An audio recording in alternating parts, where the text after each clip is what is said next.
We're faced with a very serious situation in this generation. There are insane people who wish to rule the world. They wish to continue to rule the world on violence and repression. And we are all the victims of that violence and repression.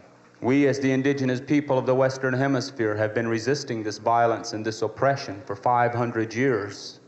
We know that the black people have been resisting it for at least that long.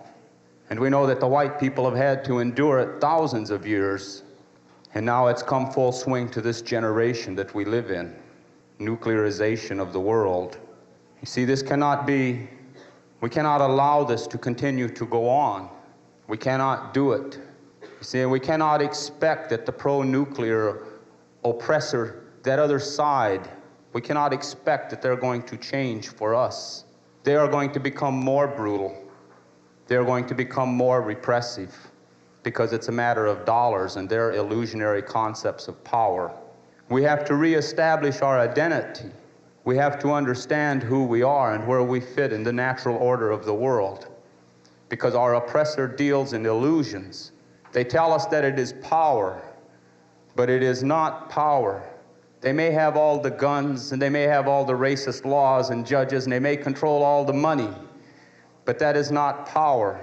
These are imitations of power, and they are only power because in our minds we allow it to be power. But it's all an imitation. Racism and violence, racism and guns, economics, the brutality of the American corporate state way of life is nothing more than violence and repression, and it has nothing to do with power. It is brutality. It is a lack of a sane, it's a lack of a sane balance. The people who have created this system and they perpetuate this system, they are out of balance. They have made us out of balance. They have come into our minds and they've come into our hearts and they've programmed us because we live in this society, and they've put us out of balance. And because we are out of balance, we no longer have the power to deal with them. They have conquered us as a natural power. See, we are power. They deal in violence and repression. We are power. We are a part of the natural world. All of the things of the natural world are a natural part of the creation and feed off the energy of our sacred Mother Earth. We are power. But they have separated us from our spiritual connection to the earth. So people feel powerless.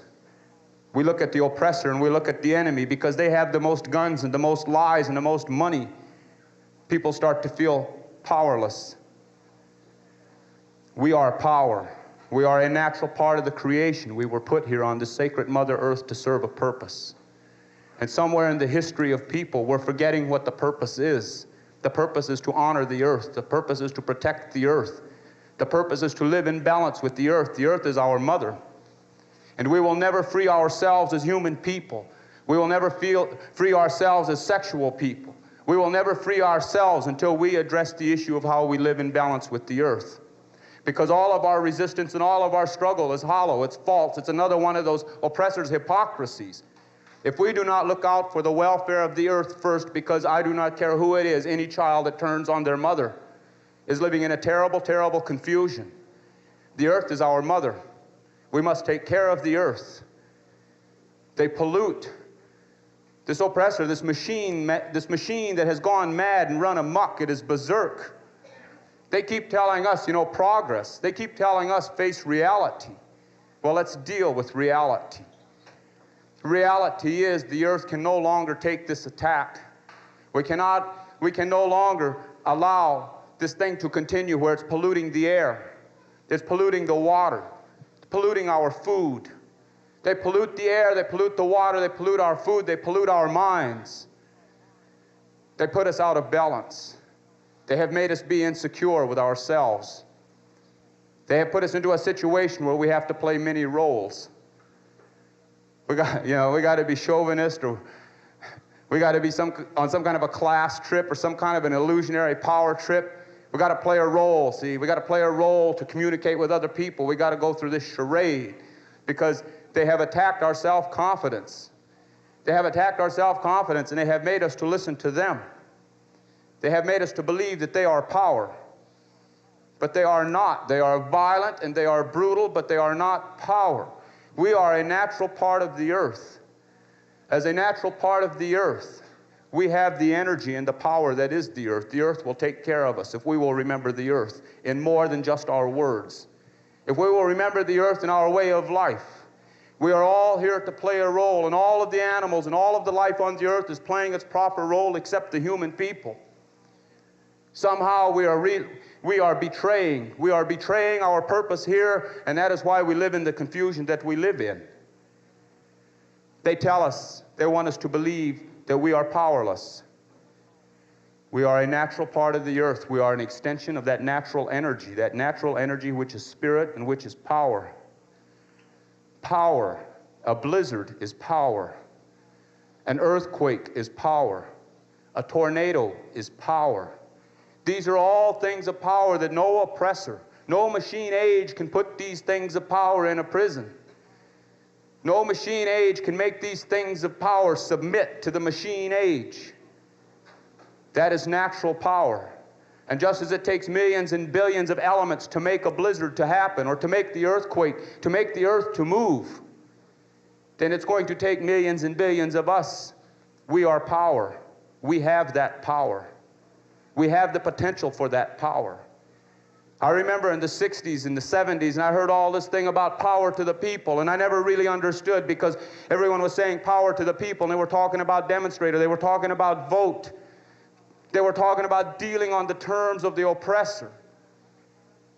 Our power will come back to us, our sense of balance will come back to us when we go back to the natural way of protecting and honoring the earth. If we have forgotten how to do it, and if we think that it looks overwhelming and we can never accomplish it, then all we have to do, and each of us as an individual can go out and we can find some spot on the earth that we could relate to. Feel that energy. Feel that power. That's where our safety will come. The earth will take care of us. We have to understand that the American corporate state will not take care of us. They do not care about us. Maximize their profit. That is where their whole life value is placed upon. Maximize the profit. They will turn us against each other to maximize the profit, because they have done it in the past. Nuclear energy. It's the final assault. Nuclear energy should tell each and every one of us that they have gone beyond the reasons of sanity, that they are no longer sane, that they no longer deal with the real natural world, because they want to create a radioactivity, all right, that is going to make it impossible for the Mother Earth to take care of our life. We will not destroy the world. We are arrogant and we are stupid and we are foolish if we believe that we will destroy the world. Man has the ability to destroy all of the people's ability to live on the earth, but we do not have the power to destroy the earth. The earth will heal itself. The earth will purify itself of us. If it takes 1 billion years to get rid of the radiation, the earth will do it, because the earth has that kind of a time. We do not. Our obligations and our loyalties have to be to the earth, and they have to be to our sense of community and to our people and to our relations. Our obligations and our loyalty should not be to a government that will not take care of our needs. Our obligations and loyalty should not be to a government that has proven time and time again that it is the enemy of the people unless the people are rich in dollars. That has been the consistent history of Western civilization and the American corporate state government. That's reality. They are not our friends. They do not care for us. We have to face that reality that we have an enemy. We want to talk about nuclear war. Everybody's afraid of nuclear war that's going to come between the Americans and the Russians and the Chinese or whoever. But are they not waging nuclear war on us now when the miners die from cancer from mining that uranium? Are they not waging nuclear war with 3 Mile Island when they release that stuff into the air? Are they not waging nuclear war when they build all of these nuclear reactors and it's not safe? Are they not waging nuclear war when they attack the Indian people on their land, militarily attack the Indian people and racistly attack the Indian people so that they can get at the natural resources to feed their radioactive machine? That is war. And they are waging it against us. They bribe Congress. They bribe your elected officials. They terrorize and intimidate your elected officials by getting the FBI to blackmail them. Those are acts of war. We will have to come to a time in our lifetime, and it will come in our lifetime, when we are going to have to deal with the fact that the enemy has taken over your government. The government is not your ally. The government will use you, chew you up, and spit you out. You think that we are wrong? You think that we are talking unrealistically? then go look at your elders and see what has happened to your elders in your machine-age society. See what kind of respect that they get. See what kind of a voice they are allowed into your society, what kind of input they have. See what their final reward of happiness is after working for this slave state for 30 or 40 years and allowing someone else to exploit their labors. What is racism? Racism is an act of war. Sexism is an act of war. It's a war against our human dignity and our rights to self-respect. This is the war that they wage there. War. They are warlike. And we have to understand that the American corporate state got to where it's at through the act of war. The next war, you want to think about a war? The next war that you better be concerned about is the one that they're going to fight here. Here in the continental United States. They have fought many wars here. They fought us all along, see, because we said it's ours and you haven't got a right to it, and they fought us. Now you all are claiming that it's yours under this illusionary concept of private ownership of property, and they're going to fight you. But they're going to call it national security and energy crisis. They're going to call it constitutional rights, and they're going to call it judicial proceedings. They're going to nationalize, you know, your military coup is going to come by, they're going to nationalize the police departments. That's your military coup. In the name of violence, rising crime. But all we must do is look in the corporate office and see the rising crime that is taking place there, and nobody's going to jail for it. So we got to understand that they are arming themselves to wage a war against us, and it's going to be called the war of law and order, because they're twisting it around. For 500 years, my people have resisted. For 500 years, we will resist again if it becomes necessary. We want to be able to relate and communicate with all of the people that are living on this land. But we want to be able to relate and communicate from a position of truth. You all got to face the truth. We have had to face it through 500 years of genocide. We have had to face the truth. We have had to live the truth. We have had to die the truth before we're going to ever see our evolutionary liberation. The people that call themselves Americans are going to have to face the truth also. They tell us to be realistic, that progress means all these things have to happen. They tell us that we can't go back to the old way. They tell us be realistic. But there is no old way, no new way. There is a way of life. We must live in balance with the earth. We must do it. We have no choice.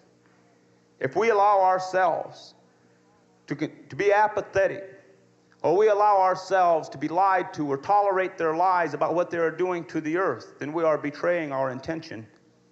We are betraying our purpose here. We cannot protect that seventh generation if we do not protect the earth. We cannot protect ourselves if we do not protect the earth. The earth gives us life, not the American government. The earth gives us life, not the multinational corporate government. The earth gives us life. We need to have the earth. We must have it. Otherwise, our life will be no more. So we must resist what they do. They want to break our spirit. They will do everything and anything to break our spirit, our will to live. We must learn to resist. We must learn to see. We must learn to look. We must learn to step out of this reactionaryism. All of our lives, they've had control of us through their schools and through their TV, their electronic media. They've had control of us all of our lives. They have programmed us. They have made us become reactionary. We don't think, we react to what they do. We don't think, we react to everything that they do, we react to it. They're setting us up in the 80s because they know consistently throughout the past the people have always reacted to what they have, to their manipulations of circumstance. They know that the people always react. They're counting on it in the 80s. See, and they outnumber us with guns. They outnumber us with money. They outnumber us with votes. They control all the machines that count the votes.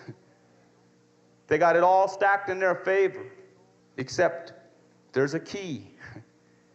The key is we must start thinking and stop reacting.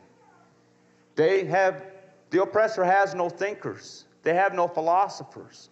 It's all scientific. It's all economic. It's all manipulative. They have no thinkers. You go look and you deal with the enemy, and what the enemy does is the enemy will send somebody out on the street to hit you in the head, and the guy says, I'm only taking my orders. And if you can come from a position of strength to this guy that's hitting you in the head and say, hey, you got to stop hitting me in the head, we want to talk, then he says, well, I have to go to my superior to see. They have no thinkers either. If we will start to think and we will learn to see what reality really is, we will outnumber them through the thinking process. We will take our minds away from them, because through their manipulation of our mind, they control our spirit. And they know this is true. They tell us, see, they want us to believe that we are powerless. They want us to believe that we are becoming overwhelmed, that they can overwhelm us. You see, but they are paranoid. They are more paranoid than any of us are, no matter what happens to us. Because, see, they have to put people in here to come and listen to what we're saying so they can go back and tell. So they're afraid. They're afraid because they know we're talking about reality. Now, why are they afraid? They are afraid because they know that they are dealing with the illusions of power, which are based on the realities of violence and brutality. They're afraid. See, they don't want people to think. They don't want people to be talking, and they don't want people to think about what they talk about. Because they know. They've known it all along that they built their whole thing on illusions. And because they have drawn us into giving this illusionary world all this power, they have taken our power away from us. Because we believe in the illusions. It's going to be real hard for us to get our way back. We have to deal with the economics. We have to deal with the politics. We have to deal with the whole nuclear madness. But we're going to have to purify and cleanse our spirit a little bit, our resistance, movements. We have to think real seriously about movements. See, movements make up a resistance. We have to be very careful as how we organize, because they're counting on us to react the same way we did in the 60s and the 70s. You think that this energy crisis, and you think that this economic inflation thing, you think it's an accident? You think it just happened? They saw in the 60s that the American people were becoming more liberal because they were becoming more affluent. And because they were becoming more affluent, they were starting to say, well, equal rights for the blacks. The young people were starting to say, well, it doesn't matter what you look like. We all have a worth. And then that led up to where everybody started saying the war in Vietnam is wrong. The other side, they saw that all of these conclusions were based on a level of affluency that was reaching the average American, and the average American was becoming more liberalistic in their thinking because they were getting this affluency. So they're getting even. They've had a redistribution of the wealth. They did it through energy, through oil, to make the people more poor. They did it. That's what Watergate was all about. While everybody was looking at Richard Nixon and did he or didn't he, they had a redistribution of the wealth, and the price of gasoline and bread went up 100%.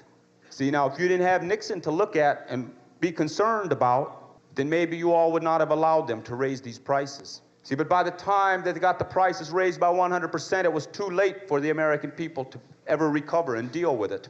They're getting even for the 60s and the 70s. Count on it. It's not an accident. You've got a racist, class, sexist, ruling class power structure that exists in the world, and it's composed of heavy industrialists, the people who are part machine. And they intend that they're going to keep their hold on the world economics. We live in a machine world, an industrialized world. We got to deal with race.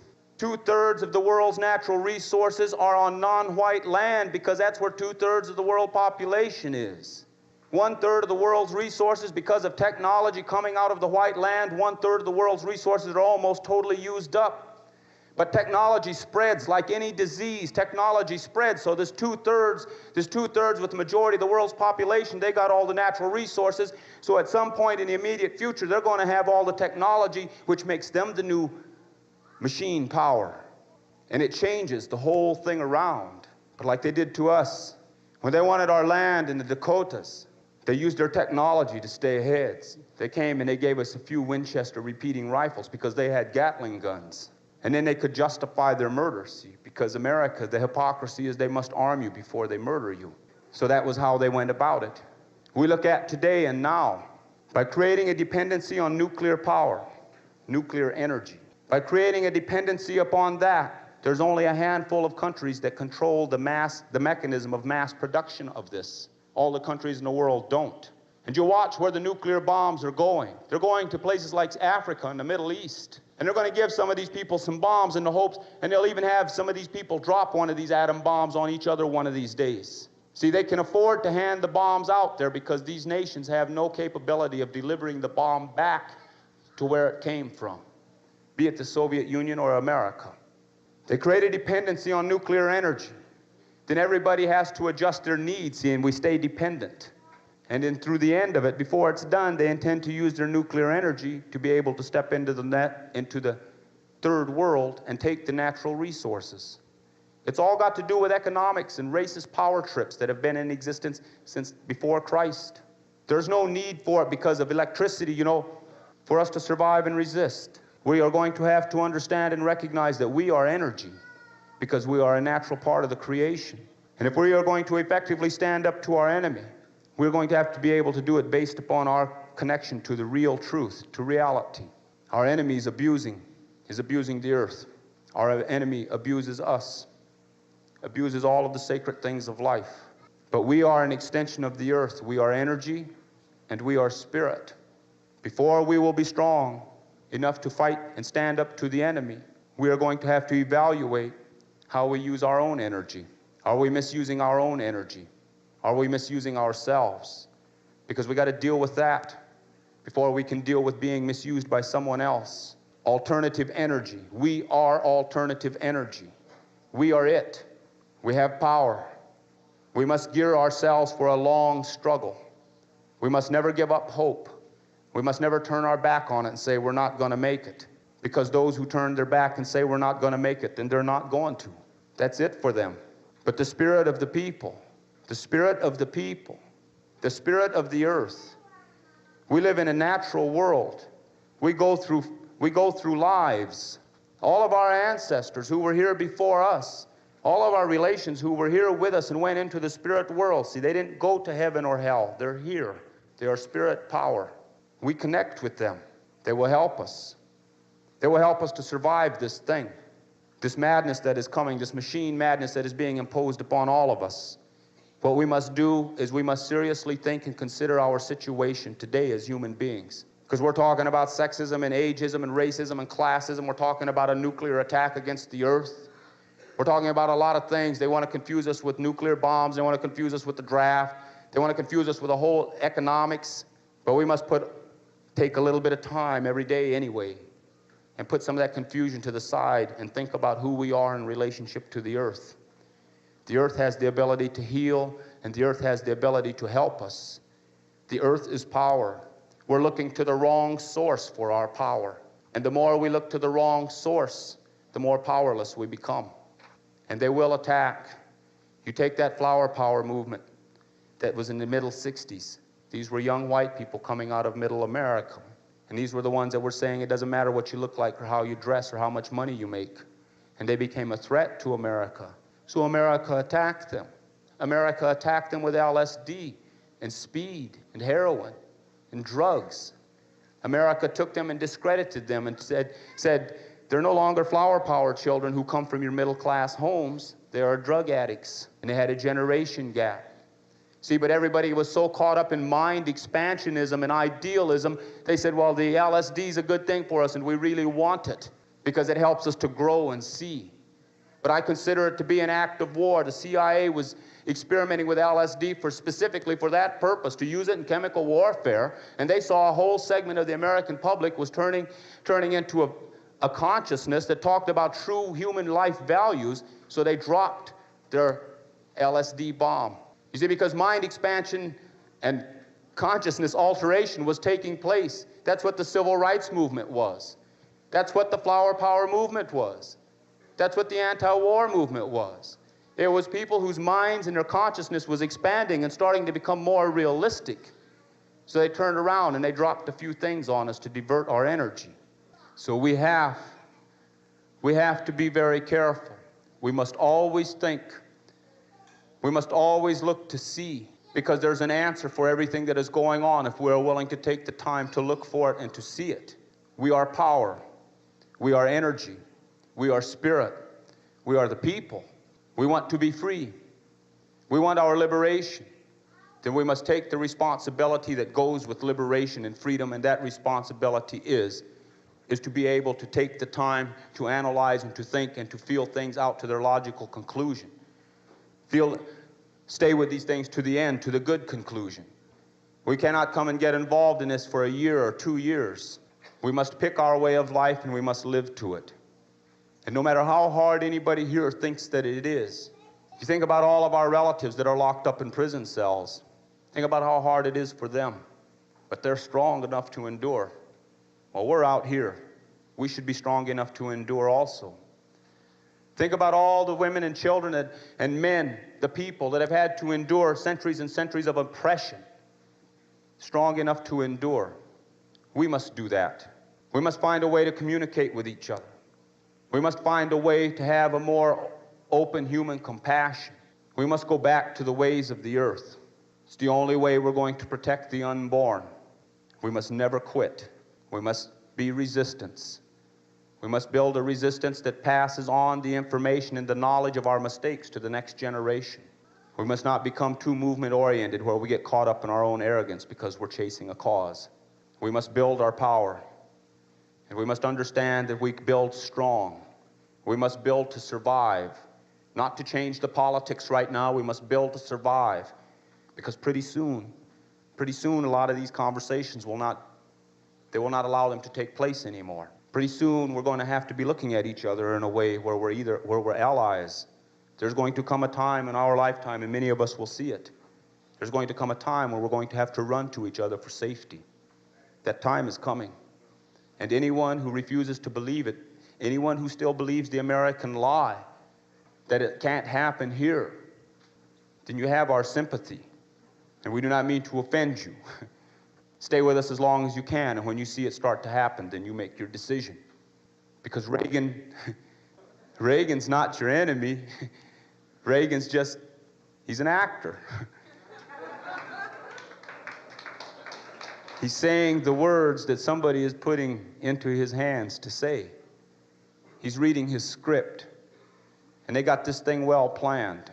And they intend that they're going to break the backbone of resistance in America. And they're going to do it under their so-called energy crisis. I don't know what the answers are or the solutions. But we know that, let's pray. Every day we could pray. We could pray to the earth, and we could pray to the ways that we believe. And pray for some kind of understanding. And take a little bit of time to get to know ourselves and be comfortable with ourselves. Take a little time, see, because the enemy has come into us. The enemy is inside of us. The enemy exploits our ego, exploits our needs and our wants. You know, there are things in this world that we need to have to survive. And there are things in this world that we want because we want them. We are going to have to relearn the difference. We're going to have to learn to take what we need, even if it means giving up some of the excess that we want. And we cannot give too much to a way of life. I thank you for your time.